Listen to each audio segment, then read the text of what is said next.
பாக்யலட்சுமி அடுத்து என்ன நடக்க போகுது அப்படின்னா, இங்கே கோபி அழைச்சிட்டு ஈஸ்வரி ஹாஸ்பிட்டல் போகலான்னு கிளம்புறாங்க. அப்போ ஒரு ராதிகா வந்துட்டு, நான் ஆல்ரெடி அப்பாயின்மெண்ட் போட்டுட்டேன், நானே கோபி அழைச்சிட்டு போகிறேன் அப்படின்னு சொல்லிடுறாங்க. அதுக்கு ஈஸ்வரி, அதெல்லாம் ஒன்றும் பரவாயில்ல, ஒரு நாள் தான் அவனுக்கு நெஞ்சு வலி வந்துச்சு, அப்படி இருக்கும்போது நீ அவனை அழைச்சிட்டு போயிட்டு ட்ரீட்மெண்ட் பண்ண போறியா? நீ ஒன்றும் கிழிக்கியே வேணாம், நீ கிழிச்ச வரைக்கும் போதும், அவனை என்கிட்ட விட்டுடு அப்படின்னு ஈஸ்வரி சண்டை போடுறாங்க. ஆனால் ராதிகா, வயசான காலத்தில் உங்களுக்கே அந்த தேவையில்லாத வேலைத்தை, நீங்கள் வீட்டில் ரெஸ்ட் எடுங்கத்த, என் புருஷனை நான் பார்த்துக்கிறேன் அப்படின்னு சொல்லவும், இங்கே கோபிக்கு என்ன பண்ணுன்னு தெரில. இல்லாது காலையில் 2 பேரும் சண்டை ஆரம்பிச்சிட்டாங்களே, இது இப்படியே விட்டா செட் ஆகாதுன்னு சொல்லிட்டு, சரி நாம் 2 பேருமே போகலாம் வாங்க அப்படின்னு இங்கே ஈஸ்வர்கிட்ட சொல்ல, சரின்னு ஈஸ்வரியும் வராங்க, ராதிகா வராங்க. இங்கே 3 பேர் சேர்ந்து ஹாஸ்பிட்டலும் போகிறாங்க. போயிட்டு அங்கே ஈஸ்வரியை கழட்டி விட்டுட்டு ராதிகா மட்டும் உள்ளே போயிடுறாங்க. உள்ளே போயிட்டு டாக்டரை காமிச்சிட்டு வெளியே வராங்க. வெளியே வந்த கோபிகிட்ட ஈஸ்வரி கேட்குறாங்க, என்னாச்சுப்பா, டாக்டர் என்ன சொன்னாங்க அப்படிங்க. ராதிகா ஒன்றே, அதெல்லாம் ஒன்றும் சொல்லலை, நல்லா தான் இருக்காராம், எந்த பிரச்சனையும் இல்லை, வாங்க போகலாம் அப்படின்னு சொல்லிட்டு வீட்டுக்கும் அழைச்சிட்டு வந்துடுறாங்க. இங்கே ஈஸ்வரிக்கு செம்ம டென்ஷன் ஆகுது. என்ன இவ வர வர நம்ம உரிமையை தட்டி பறிச்சுட்டே இருக்கா, கோபியும் எதுவும் கேட்காம அமைதியாக இருக்கான், அதனால இந்த ராதிகா ரொம்ப ஓவராக ஆடிக்கிட்டு இருக்காளே, என் பிள்ளைய அப்படி பார்த்துக்கிறேன், ஆனால் என்னாச்சு ஏதாச்சுன்னு எதுவுமே சொல்லவே இல்லை, ரொம்ப கஷ்டமாக இருக்குன்னு இங்கே ஈஸ்வரி வந்து பாக்கியாட சொல்கிறாங்க. அதுக்கு பாக்கியா, இங்கே பாருங்கத்த, அவங்க புருஷ முன்னாடி அவங்களுக்குள்ளே 1000 இருக்கும், அவங்கள பார்த்துக்க அவங்களுக்கு தெரியும், நீங்கள் ஏன் இதெல்லாம் போட்டு டென்ஷன் ஆக்கிக்கிறீங்க அப்படின்னு சொல்ல, என்ன பாக்கியா, என்ன உனக்கு ரொம்ப திமிரதான் ஆகிப்போச்சு, என்னுடைய புலம்பெல்லாம் உனக்கு வந்து காமெடியாக இருக்கா, நான் எவ்வளோ கஷ்டப்படுறேன்னு வந்து உங்ககிட்ட சொல்கிறேன், ஆறுதலாக 2 வார்த்தை சொல்லுவேன்னு பார்த்தா நீ வந்து இப்படி பேசுகிற, தெரியும், தெரிஞ்சு வந்து நான் அவன்கிட்ட சொன்ன பார்த்தியா, என் புத்தியை செருப்பாக அடிச்சுக்கணும்டி அப்படின்னு சொல்லிட்டு ஈஸ்வரி அங்கேயே படுத்துக்கிட்டு ரொம்ப ஃபீல் பண்ணி அழுதுட்டு இருக்காங்க. அதை பார்க்குற ஈஸ்வரி, பாக்கியா வந்து கேட்குறாங்க ஈஸ்வரிகிட்ட, என்ன சத்த, ஏன் ஒரு மாதிரி படுத்துருக்கீங்க, உடம்பு முடியலையா? இங்கே பாரு பாக்கியா, உன் வேலை என்னமோ அதை பாரு, என் உடம்பு பார்த்தீங்கன்னா தெரியும் அப்படின்னு சொல்லிடுறாங்க. அப்போ தான் கோபி வராரு.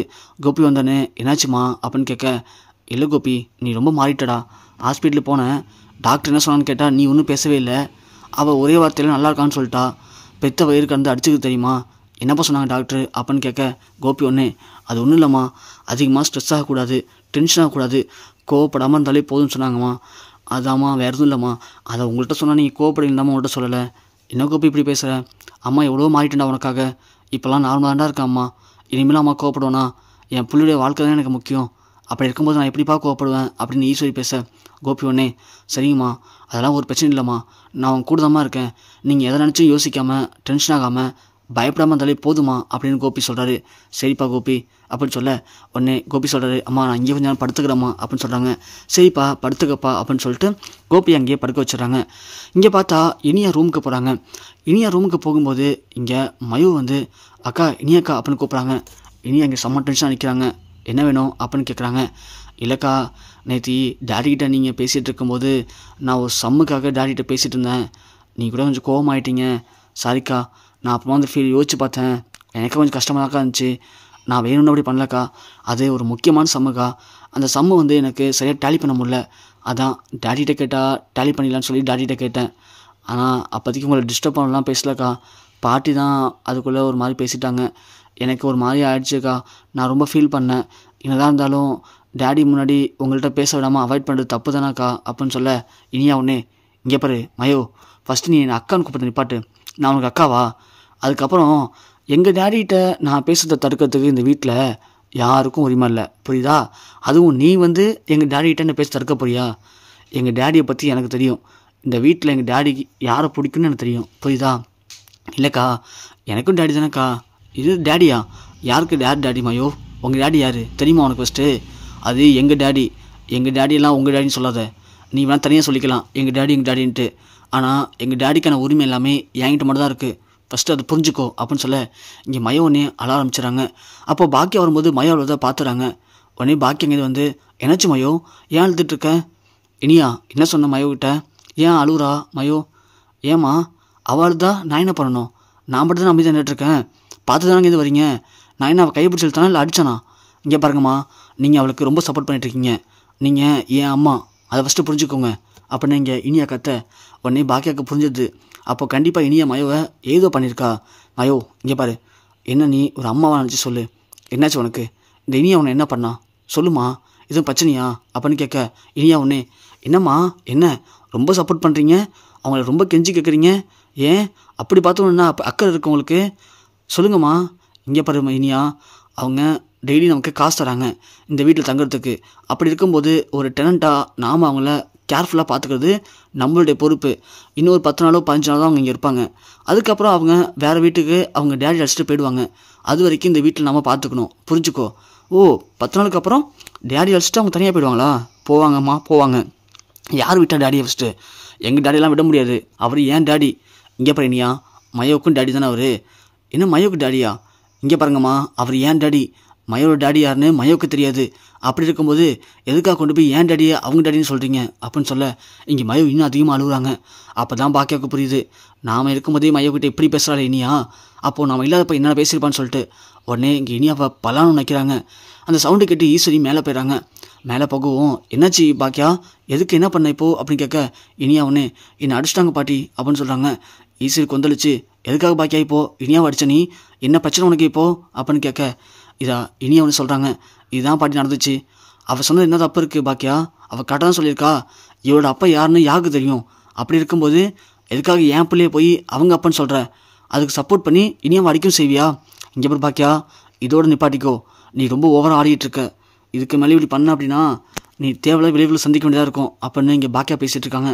அப்போன்னு பார்த்து வேலை முடிஞ்சு ராதிகா வந்துடுறாங்க. வரவும் இங்கே மயோ அழுவவும் ராதிகா பார்த்துடுறாங்க.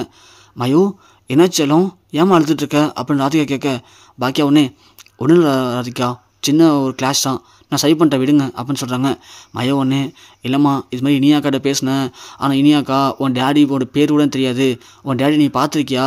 யாரோ உன் டேடி, இவரெல்லாம் இனிமேல் டேடின்னு கூப்பிடக்கூடாது அப்படி அப்படின்னு பேசிட்டாங்கம்மா.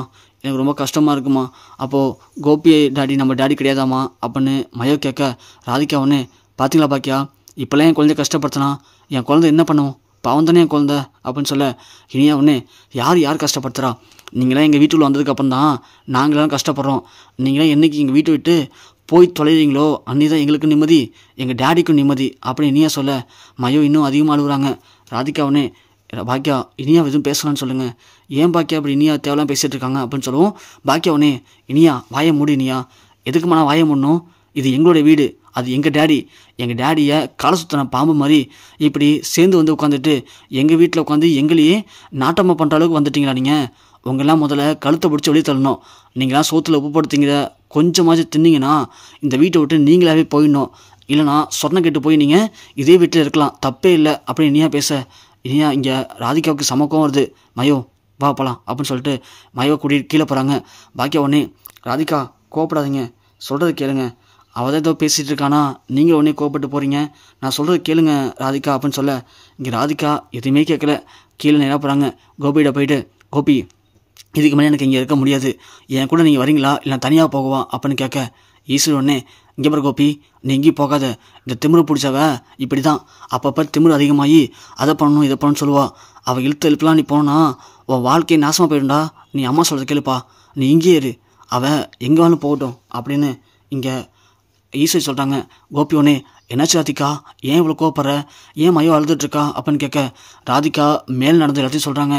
உடனே கோபி ஐயோ ராதிகா இனியா சின்ன பொண்ணு, ஏதோ தெரியாமல் பேசியிருப்பா, அதுக்காக நீ ஏன் கோவப்படுற, விடு நான் இனியாட்ட பேசுகிறேன், இனிமேல் இனியா அப்படிலாம் பண்ண மாட்டா அப்படின்னு கோபி சொல்கிறாரு. ராதிகா உடனே இங்கே பாருங்க கோபி, நான் உங்கள்கிட்ட 2 வார்த்தை தான் கேட்குறேன், எனக்கு அதை பற்றிலாம் கவலையே இல்லை. நான் இப்போது இந்த வீட்டை விட்டு வெளியே போகிறேன், நீங்கள் என் கூட வரீங்களா இல்லையா அதை மட்டும் சொல்லுங்கள் போதும் அப்படின்னு சொல்ல கோபி எவ்வளோ பேசி பார்க்குறாரு. ஈஸ்வரி சொல்கிறாங்க ஏய் இங்கே பாரு ராதிகா, நீ போகிறதுனா போய் தொலைடி, எதுக்காடி என் பையனை கூப்பிட்றேன், என் பையனை வரமாட்டான் அப்படின்னு இங்கே ஈஸ்வரி சொல்கிறாங்க. ராதிகா திரும்பி ஈஸ்வரியை பார்த்து இங்கே பாருங்கள், உங்களுக்கு அவ்வளோதான் மரியாதை, வயசானவனு பார்த்துக்கிறேன், உங்கள் வேலை என்னமோ நீங்கள் அதை மட்டும் பாருங்கள், நான் என் புருஷன்ட்ட பேசிகிட்டு இருக்கேன். கோபி நீங்கள் வரீங்களா இல்லையா அப்படின்னு கேட்க கோபி ஒன்று எதுவுமே பேசாமல் சரி ராதிகா அப்படின்னு ராதிகா கையை பிடிக்காரு. ஈஸ்வரிக்கு இங்கே அப்படியே தூக்கி வாரி போடுது. கோபி என்னப்பா அப்போது அம்மா வீட்டு போறியா நீனு அப்படின்னு கேட்க அம்மா நான் உங்கள்கிட்ட சொல்லிட்டேம்மா, கொஞ்சம் அமைதியாக இருங்க எல்லாருமே அப்படின்னு சொல்லிட்டு. ஆனால் நீங்கள் யாருமே என்னை புரிஞ்சுக்கிட்ட அளவுக்கு என் மனைவி ராதிகாவை புரிஞ்சுக்கல, அவளை எல்லாருமே வெறுத்து ஒதுக்குறீங்க. அப்படி அவளை வெறுத்து ஒதுக்கும்போது நான் மட்டும் எப்படிம்மா, அவள் மட்டும் வேணாம் நான் மட்டும் வேணும்னு நினச்சிங்கன்னா அது ரொம்ப தப்புமா, எனக்கு ராதிகா தான்மா முக்கியம் அப்படின்னு சொல்லிட்டு கோபி ராதிகா கூட கிளம்பி வெளியே போகிறாங்க.